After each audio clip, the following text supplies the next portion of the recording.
You look so good.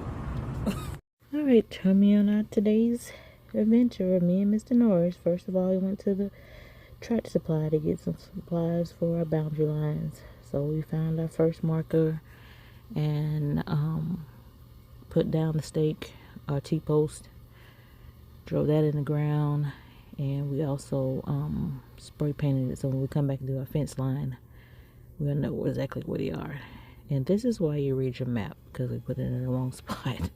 So we had to go back and take that one up and put it in the correct spot, because we don't want any problems in the future with neighbors. But just thank God, because I was looking around, we found out how far our boundary lines actually go. And we're going to go back at a later date and widen these a little bit, and just enough for the four-wheeler to drive down. But it's a lot, and we were just blown, really, to see how far it stretched after having the survey done. So that's what we're really doing, marking where our surveyor came through to see everything clearly for when we put up our fence in the future. And just grateful to God for all that we have and all that He's blessed us with. So we went and checked on the campground, and I picked some fresh herbs from the garden in order to keep those growing.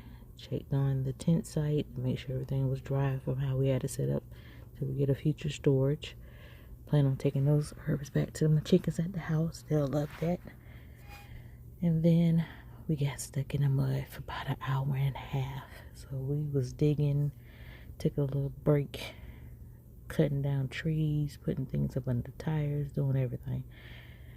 And we had to end up going back to the campsite, walking back to the campsite and getting the four-wheeler to help tug it a little bit, and we finally got it out.